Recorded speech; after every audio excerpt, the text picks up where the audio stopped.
Welcome to Dark MAGA Revealed.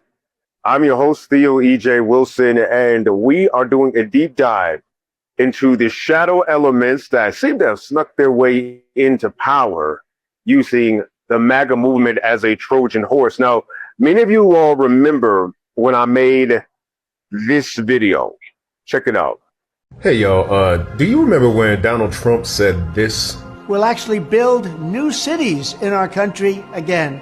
These freedom cities will reopen the frontier, reignite American imagination, and give hundreds of thousands of young people and other people, all hardworking families, a new shot at home ownership and, in fact, the American dream. Remember when I told you that there were people behind Donald Trump and that if he should get elected, they are going to overstep our human rights like nobody's business? Well, he got elected, and this is happening now. These freedom cities that Trump is referring to will be anything but free. Freedom cities will actually be network states. These are corporate towns, fiefdoms, that'll be run by a CEO like a goddamn king. And if you voted for Trump and you're hearing freedom cities and thinking this is definitely not what I elected this guy for, this is not MAGA, you're right. Freedom cities are an idea from Dark MAGA. You might have heard Elon Musk refer to it like this. As you can see, I'm not just MAGA, I'm Dark MAGA. Yeah, see, he was trying to be cute there, but the fact is Dark MAGA snuck in under the radar when Trump got elected. Let me tell you, there's a whole rabbit hole to go down when it comes to Dark MAGA. Because before Trump and Musk fell out, he was set to benefit like nobody's business from these freedom cities. But he ain't the only South African billionaire that we need to be worried about. Because if you ain't ever heard of the PayPal Mafia, Elon Musk was just one component. There was another guy, a South African billionaire named Peter Thiel, and he wants these freedom cities like nobody's business. But what you need to know is that this ain't the first time that we tried to have cities run by corporations in America. In fact, here in Colorado, where I live, we had one called Ludlow. In 1914, Ludlow, Colorado was owned by the Colorado Fuel and Mining Company. And who owned the Colorado Fuel and Mining Company other than J.D. Rockefeller? And just like Peter Thiel would run his pet freedom city like an iron-fisted dictator, that's how Rockefeller ran Ludlow, Colorado. And when the coal miners tried to unionize and strike, they were massacred with bullets. And the fact that most people don't know about this is why freedom cities are popping up again like it's a brand new idea. Like there's a whole hidden chapter of American history about the real size, scope, and power of the American labor movement and how it was able to break up and break down the Gilded Age and give us the working class that is now being eroded today by the new Gilded Age, in which the freedom cities are just a symptom of. And that symptom is just a part of the disease that is Dark MAGA. We're about to do a deep dive on this. There's a brand new series I got coming out, podcasting and the whole nine, and I need y'all to tune in. Maybe I'll call the series Dark MAGA Revealed and have guests on. We're going to talk to folks who are experts about this, and we're going to unpack how the MAGA movement, the popular side, was used as a Trojan horse for Dark MAGA to take away what the people really wanted and how we can get it back. My name is Theo E.J. Wilson, aka Kid Charisma. Y'all keep on tuning in because Dark MAGA Revealed, we about to go there. I'll talk to you next time. And so this is what it's all about. Who's behind the power? And what evidence is there that not only these entities are real, impactful, but that there's something that can be done about it? I can't think about a better person to share this topic with and to delve into this subject matter with than my good buddy, Bill Shireman. Now, Bill Shireman found me via my TED Talk. And just in case you guys don't know who I am, I'm Theo E.J. Wilson. And a few years ago, I did a pretty viral TED Talk about me going undercover in the alt-right and how I had discovered certain elements that were radicalizing Americans into what would eventually become the alt-right. It wasn't called that yet. But this was all about having conversations with folks who disagree with us and seeing if we can find a middle ground. That talk was seen by my guest today, and he is an environmentalist, a self-described Republican, and that has a very important meaning to him. But more than anything, he's somebody who is from another world than I'm from, who wants to see the country work, and it can't work until we unpack this noxious cancer. So, Bill, how you doing today, sir? I am doing well. I'm out in San Francisco, the liberal progressive bastion, and we're drowning a little bit in homelessness, the consequences of some bad policies, but we're learning. We're getting better out here. So come visit us. We're learning. Absolutely. I think I might have to do that. And, there's this thing that we've been radicalized into echo chambers. And this makes conversations more difficult across the aisle. And so, I am from what a lot of folks would describe as the woke world. I am a police brutality survivor. I was active in Black Lives Matter, the movement, not the organization. Those are two different things. I'm somebody who makes content still currently that challenges the status quo. Got myself in a little bit of trouble in the pandemic because I challenged the status quo when the Democrats were in power. And I challenged how we handled the lockdowns and vaccine mandates, which of course got me into the orbit of a certain Robert F. Kennedy Jr. But more than anything, got me out of the Democrat silo where I am now a registered independent, and seeing the campaign of Robert F. Kennedy Jr. being incorporated into presidency eventually of Donald Trump had me have a different understanding of power, and that the people don't always align with where the power goes. And I really am interested in having this conversation about dark MAGA. I want you to tell me, Bill, do you see dark MAGA? What would you describe it as in your paradigm? I would describe it as a really bad idea. That makes two of us, right? When you are very, very rich, you do not get the feedback that regular folks like you and I get. So you could come up with flaky, half-baked, or even very threatening ideas, and you'll have a lot of yes people all around you who just think your ideas are just brilliant. And your money, of course, has nothing to do with it, but you don't get the early. And then, of course, you may come forward with these ideas and be attacked by them.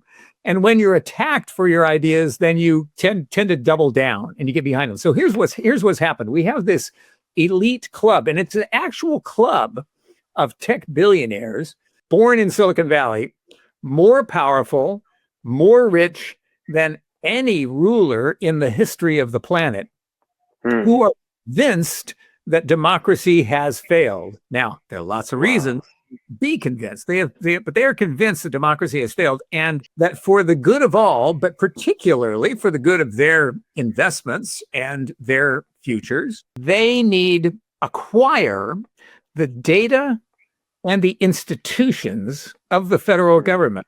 And this is actually it's bizarre, but this is will acquire the data and institutions of the federal government to transform what is now the federal government into a tech dictatorship.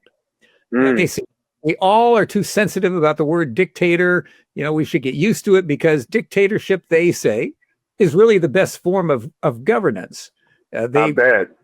FDR, they say, well, look, FDR was kind of a dictator and the progressives like him, so they'll like this idea. But they want to have these tech dictatorships. They're run by CEOs that they choose, of course, who report to a board that is them or reports to them. And the board, of course, serves the interests of the shareholders who are them. So they want to own this tech dictatorship outright. And they say this is just the logical way to do it because then we know who's accountable. So the people know who's accountable. If the owner of the federal government is screwing up, they know who to blame. I look back at history and I see other grand ideas to replace, fouled up institutions and oppressive structures with really smart people who are going to make good decisions on behalf of the people. Russia's revolution, the rise of the Bolsheviks, and China's revolution and the rise of Mao and then oh my gosh, we have had these ideas pass before us, but the tech billionaires behind this idea think that theirs is different and better because they have the data. With the vast data of the federal government combined with the data that they have as weapons. They're in the military industry. They're in the electronics industry. They're in the finance sector and so on. They have all this data. Combine that with the federal government's data. Combine that with the federal government's surveillance capacity to know all of what's going on everywhere with everybody. I know. What could go wrong? What could possibly go wrong? What could go wrong with that? So this is their idea. And they call it dark MAGA because it is a derivative of what was called the Dark Enlightenment, the interpretation of the historical Enlightenment as a lesson not that the people can govern themselves, but that science and technology should be uppermost and we should be making rational decisions based on all this incredible knowledge that we have. So that's dark MAGA. And that sounds pretty much like a bunch of powerful guys convincing themselves how and why they should consolidate power. And I think that one of the things that happens with these movements is they forget that humans, especially American humans, tend to be really hard to govern.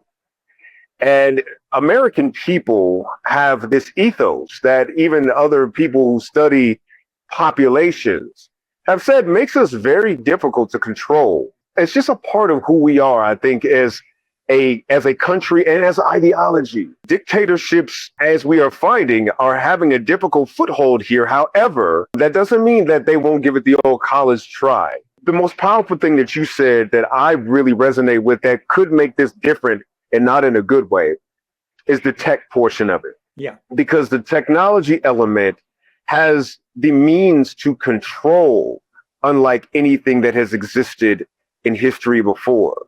Yeah. And there's an interesting thing that's going on right now. And it kind of gives a call back to 2020, if you will, and the election that happened, because now there are growing calls from the left, you guessed it, that the election was stolen. This is getting interesting, right? Because how would you steal something so big? Well, you'd use it with tech. You would do tech to do it. You would have the electronic voting machine. So here's what's going on. There is an independent watchdog group called Smart Elections, and they are not partisan. They're not tied to anybody, but they noticed an interesting vote count disparity in Rockland, New York. Rockland County, New York had several independents that got 0 votes. And there were down ballot votes for Democrats who were in different districts, in state government, and 0 votes for Kamala Harris. So we had 0 votes. Voting Democratic everywhere, except somehow not a single one of them voted for Kamala Harris. Not a single one of them voted for Kamala Harris. Now, I'm I'm no statistician, but I would think that would be a little bit challenging to pass muster in the reality department. And so what's going on right now is that Smart Elections put forth a lawsuit that said this can't be right, and that there are voting machines that need to be, shall we say, investigated, recalibrated, and we need a head recount. And so that went around the internet for a while, and this is the video that brought it to my attention. Did you know Rockland County, New York is at the center of a massive election integrity case, and barely anyone's talking about it? A lawsuit was filed challenging the 2024 presidential and U.S. Senate election results because in several districts, Kamala Harris allegedly received 0 votes. That's right, 0. Even in areas where Democratic Senator Kristen Gillibrand won by a landslide. And that's not all. Multiple voters signed affidavits saying that they voted for independent Senate candidate Diane Sayre, but somehow there were fewer votes reported than affidavits that were submitted. A judge, Rachel Tangaway, has now ordered discovery. So this means they're moving forward to examine the ballots and possibly do a full hand recount. The next court date is set for September 22nd, and this could become the only official hand recount of the 2024 presidential election happening in the United States right now. And while all this is going on, there's near total media silence. They don't want you to know. So if you care about election transparency, share this. We need all eyes on Rockland County regardless of party. So as you see, there's something that is going on with it that is definitely a strong accusation. And now that lawsuit is about to be heard by a New York State Supreme Court judge. And this is the article that they published on June 26th or June 25th, I think it was June 26th, about how it's now been taken up. So it's one thing to file a lawsuit. It's another thing to be taken up. And so we've got an issue on our hands, because how much freedom can be had if there's technology that can remove it? This could be the first symptom of what could go wrong in a tech oligarchy. What are your thoughts when you hear something like this, Bill? Yeah. You know, my community, the Republicans, became convinced after Donald Trump lost in 2020, as we all know, that the election was fraudulent. Well, over time, my friends would tell me they were convinced, yes, there was electoral fraud. It's rampant. Our guy was, the election was stolen. And then over time, they kind of came to the realization that, well, no, probably it wasn't. Nope. Everybody's been promising this data they're going to give us, but it's actually not there. It's like, I think what we had was wishful thinking on Donald Trump's part, manipulation, right, and wishful thinking on the part of the Republicans that, yeah, there must have been, because all our friends are voting for Trump. So how could the nation not? It just didn't seem credible to them. But frankly, the nation voted against Donald Trump and they elected Joe Biden. Now, next time, it looks like we elected Donald Trump and defeated Kamala Harris. And I think that's credible. But this is interesting, as you point out, because it shows why both sides need to be concerned about electoral integrity. It's not just for when Republicans, they've been beaten unfairly. It's also when Democrats think that they've been beaten unfairly. And technology does give the masters of technology, and even people at the very most local level, unprecedented capacity to manipulate outcomes, not just vote counts. I mean, that's just the start. We can now wrap people in digital worlds that give them a set of experiences and a sense of that almost commands them to be so full about the other side that they will vote for their side no matter how detached from reality it is. And I think we can see in my party and in the Democratic Party. I know people say, well, it's false equivalency. It's much worse for your party or this party or whatever. It's not the same. It varies from election to election. But let's face it, we've got some really bad candidates that at the top, and then we're choosing between these really bad candidates, and we got to ask why. Right, and I think that that's one of the things that is a part of the amalgam of circumstances that led to the discontent among the voters that has us searching for alternatives, no matter how drastically bad they may be. And it's one of those things that leads to upheaval. And so when I start thinking about solutions, I start thinking about, well, how do we solve this last time? Because you started saying that your friends who are Republicans in high places started to come around. Well, one of the main factors that allowed them to come around was the fact that in all of the states that the Republicans contested in 2020, there were hand ballot recounts. They sat down and did it old school, by hand, county by county. And they had, and both the Democrat and Republican establishment have all of these people who are on sometimes a volunteer basis, sometimes a paid basis, but their job is to oversee these elections. And this architecture has been developing since the beginning of this country. And they sat down and they hand counted all of the ballots in the places that Joe Biden was contested to have won. And in fact, in many of those cases, they found even more ballots in which Joe Biden had won, and his lead began to increase. Even when it was counted by the folks who genuinely wanted Donald Trump to win. And that's the key. One of the things that happened, and I implied this, but I didn't spell out clearly, so thank you for that. You got a Democrat and Republican overseeing every hand ballot count. A Democrat and a Republican overseeing and agreeing on the hand ballot count with their eyes, and this is how the checks go.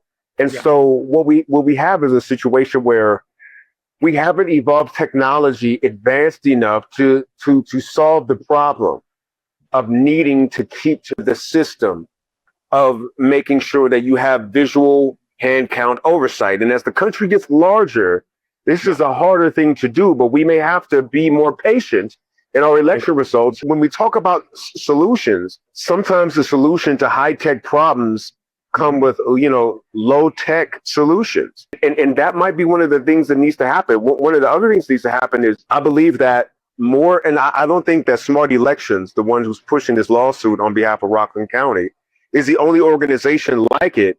But we need to be platforming these organizations, joining these organizations, and perhaps funding more of them, putting our dollars to work. Because like I said, Smart Elections is nonpartisan. And I think another solution that might be very, very helpful to make sure we are actively seeking connections outside of our echo chambers. Yes. And had I not done that, you and I wouldn't have met, right? No, you had the courage to engage with white supremacists and actually hear their grievances and get beneath their anger and their bigotry to their hurt, to their emotional hurt and the feeling they had of being threatened. And, we are all part-time idiots. Particularly, I can attest to that, yeah.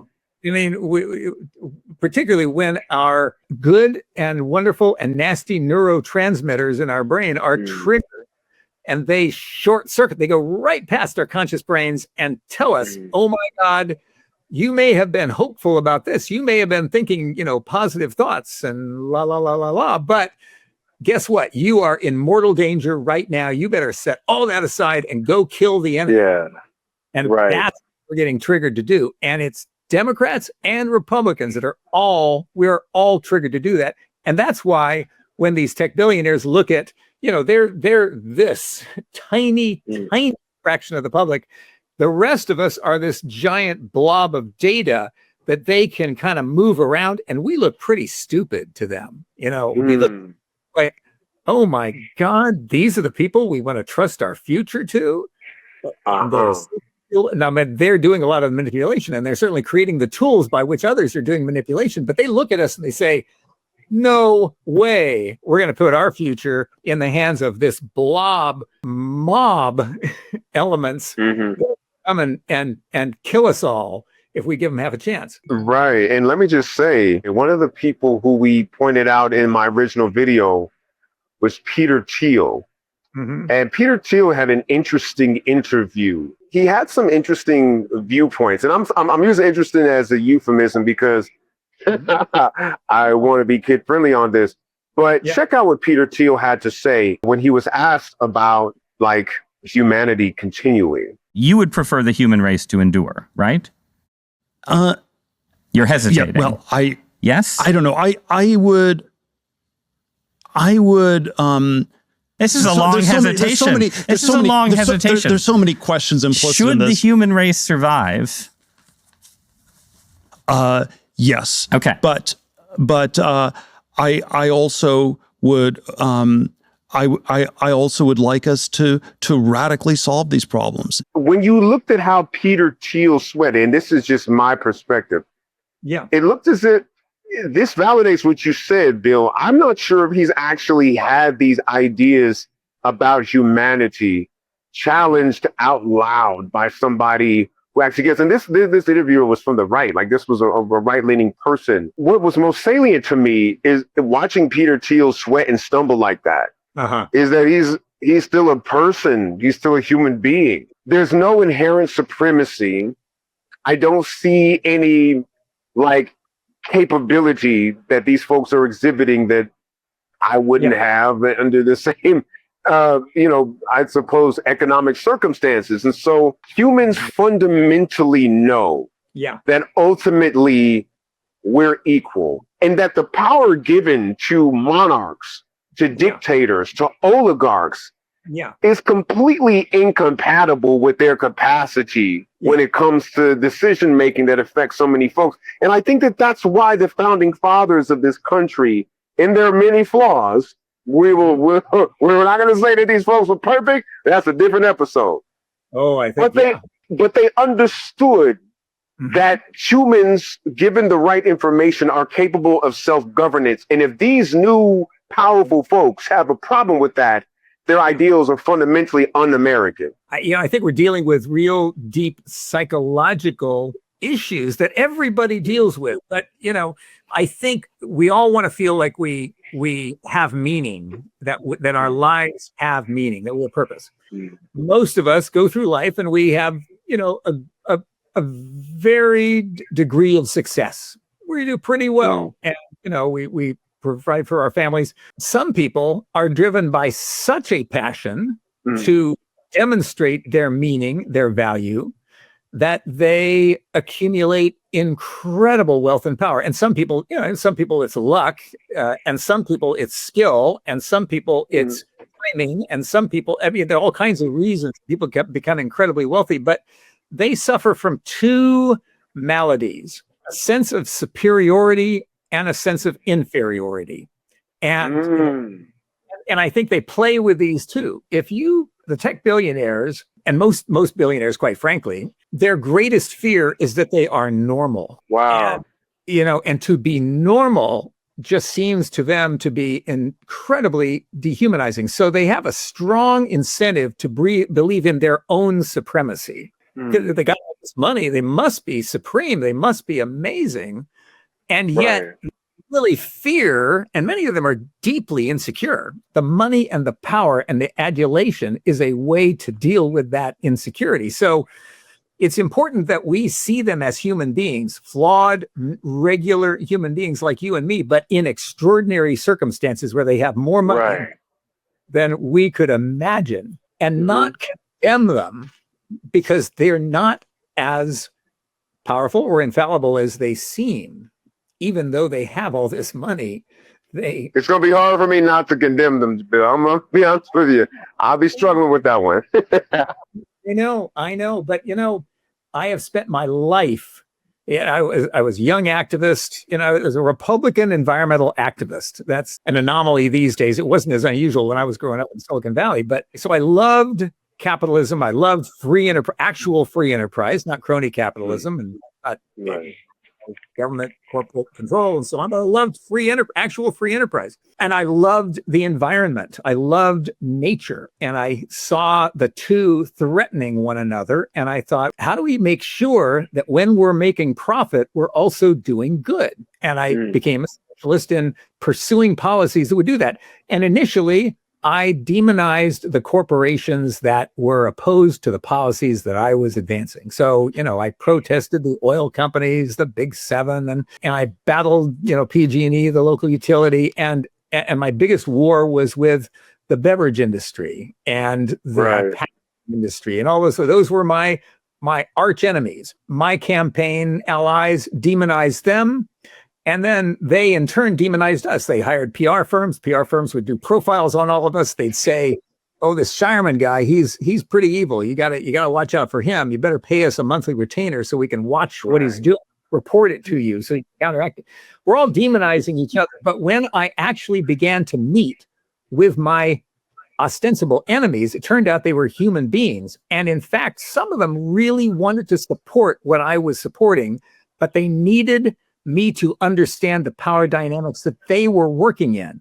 And they needed me to understand who they needed to support me so that then they could support me, so that so on. It became understanding this power. And they will not share that information with you if they don't trust you, because you're just going to use it, or they're afraid that you're going to use it against. So we were able to pass laws that were politically impossible, dead on arrival in the state legislature, but resuscitated because we spoke to our adversaries and we got shit. Ever since that time, I've been chasing around trying to find the demon. Like, who is the demon? Is it the consumer? People would say, well, it's the consumers. They demand all this stuff. They're all selfish. They won't spend money for green technology. Okay, well, it must be the consumer's fault. And then Well, it's the retailer. They're marketing it to them. No, it's the consumer brands. They're trying to lure them in. No, it's actually the energy companies that are fooling people that climate change isn't real and all this. And you keep going around the circuit, and we realize, well, at every point there are good people and corruptions that build up in the system. I definitely understand that there's a chain of command. There is a line of folks. I think that what makes Dark MAGA special is that there's a betrayal of the populist ethos of MAGA in and of itself. Yes, I agree. There is. So when I went undercover in the alt-right and I boiled it down, there was people who were traditionally said to be at the top of the food chain who wasn't about to be that no more. And they were told it was because the people who are lower on the food chain coming up to take them down. And in fact, they had never been anywhere close to the top of the food chain. And there's folks who are in positions of power that spellbind them into thinking that folks closer to their class interests are in fact their enemies. This is where I tend to disagree with you on there's no evil actors. I think there are some. And I think that Dark MAGA is a situation whereby I would say that there's folks who are definitely nefarious in their intentions. And it all boils down to me on whether or not people lose their lives. It's one thing to argue policy that may harm us. It's another thing to argue policy that may kill us. Yeah. And that when you look at the folks who are losing their Medicaid, when you look at people who can't afford to live life and now are falling addicted to opioids, increased suicides, deaths of despair, alcoholism, then you start to understand that like the fervor from the populace that will be directed in revolutionary fashion to those at the top. If that's not alleviated, then you will not be able to stop that. And so I'm just like, when I look at Dark MAGA, I see folks who, let's say, MAGA in and of itself, the average dude in a red state who's my age, who's in my income bracket, he's not my enemy per se. He may think I'm his, and until he's unconvinced that I got a problem too. But there's somebody higher on the food chain. And that person higher on the food chain, I think, in a very realistic sense, is threatening all of our survival in a very, very real way. And I think that that is a moral evil that I won't put off all the way on a system, though I understand that there are systems that are impartial regardless of the human beings. So with that, yes, there are people who are on the food chain who are not necessarily trying to eat you, but they just trying to eat. But Dark MAGA is special because we're entering a specifically dark time. And I think that us having this podcast is a way for other people watching this podcast to explore these ideas and to do their own research and do their own homework, to not just believe us, but to find who's at the bottom of all of this. My closing thoughts is, there's more to come. We'd like to see how you feel in the comment section about what we're saying, and that may direct future episodes of Dark MAGA Reveal. What do you got to say to the people, Bill? I say I'll leave you with two seeds for future discussion. Number one, we don't have a democracy in the country right now. We have a political duopoly that is run by an industry called the power brokerage industry. And that is the industry that manipulates the public to be at odds and in war with one another. The existential threats to the country, whether it's the bankruptcy of Social Security to climate change itself, from ever being resolved. And that is the common enemy of the billionaires and of the rest of us. And number two, we say, do not fall into the trap of just battling the Dark MAGA, because that will fall into the trap of dividing the country again in two, which just plays into the duopoly and assures we don't a governing majority that can actually take us to the future. And it's taking us to the future where I think we have the opportunity, and we can talk about that the next time. That's what's up. And there's going to be a next time. Bill Shireman, thank you so much for joining me. It's been episode 1 of Dark MAGA Revealed. Join us in the near future where we start to unpack exactly who's behind the curtain and what are their objectives. I'm Theo E.J. Wilson. This has been Bill Shireman. I'll see you again. Thank you. See you again.